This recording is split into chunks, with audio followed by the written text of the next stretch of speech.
Hell in Genesis, July 20th. We are in the lobby of the hotel at the wedding, talking about new publications.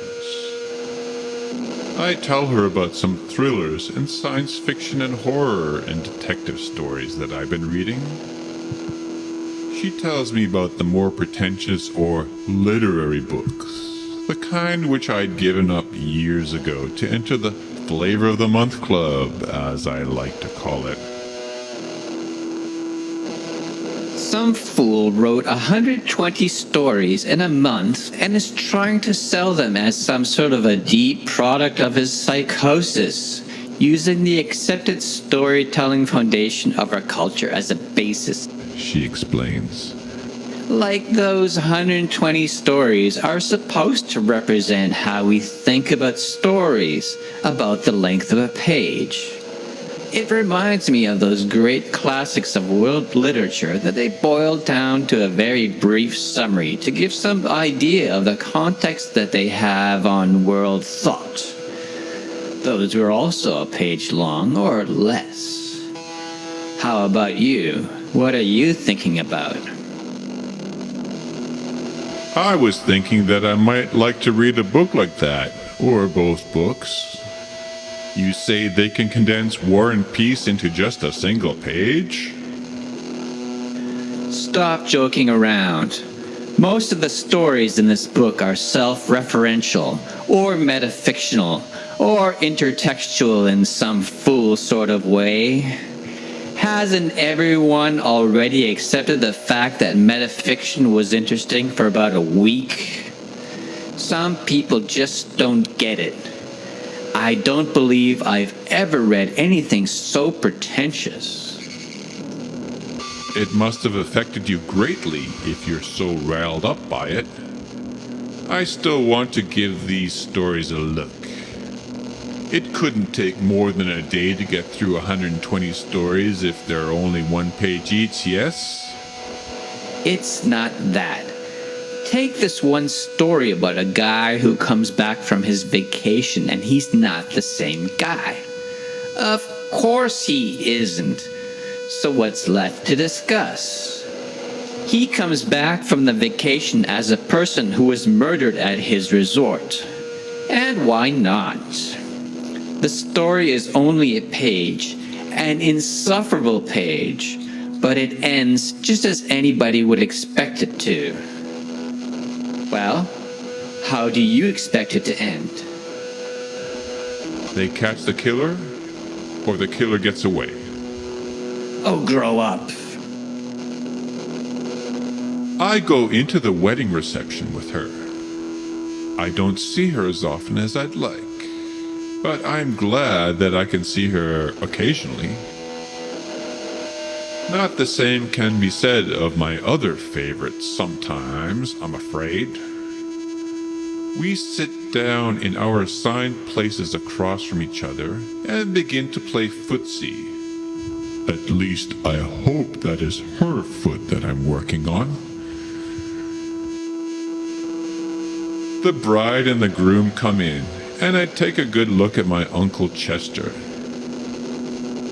I haven't seen him for years, and I notice that he has changed completely. What was it that he used to look like? I'm not even sure anymore. I sip at my wine and think about the dinner that has been placed in front of me. I wish I had made it to the church ceremony. My uncle stands up and gives a speech. His voice is an octave higher than it used to be, with a slight foreign accent. This man sounds like a weenie. I look at his wife. She's certainly a different woman than the type my uncle used to date. I remember he once tried to pick up my mother at a party, his own sister-in-law. But this woman, she looks so desolate and cheerless. Not the type I'd expect he'd want at all. And she certainly looked nothing like my mother. I listen to the talk of the relatives around me as I keep my foot working. I can see that it's making some impact. Amazing about Chester, isn't it? Changing his name like that and all. I hate to talk ill of a man at his wedding, but I'm sure this has been on all of our minds. What do you think of it? He was never the same since he returned from that vacation in that Mexican resort. Yes, they say that a man was murdered there. Yes, and how can it be that a week after he comes back from the trip, he takes the name of the murdered man and does everything that he can to look like that man? He throws out his wardrobe and only wears Hawaiian shirts. He stops smoking and drinking. He hunts down the murdered man's fiancée, a woman who claims she doesn't know him and begs her to marry him. Camps on her doorstep until she says yes. And even though all the neighbors are cops, she won't ask them to kick him out. He's gained 20 pounds since he came back too, and that was only a month ago. He's a totally different man. If I hadn't picked him up from the airport, I'd think that Chester had been the murdered one and somebody else came back in his stead. But that was him, alright. And he sure looks like that corpse used to. I've seen pictures of the guy who got murdered. Maybe he stayed in Mexico. A third man was killed, and someone who looks like Uncle Chester came back in his place for cover.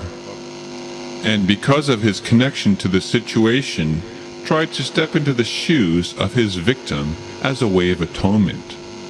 So, either Chester or his stand-in is the real killer. I suggest, trying to be helpful. Everybody looks at me, but nobody smiles. At that moment, the groom himself appears for toasts. He looks at me and winks, says, How was your book doing, Charles? 120 stories about something, I think. Under the table, I feel a kick.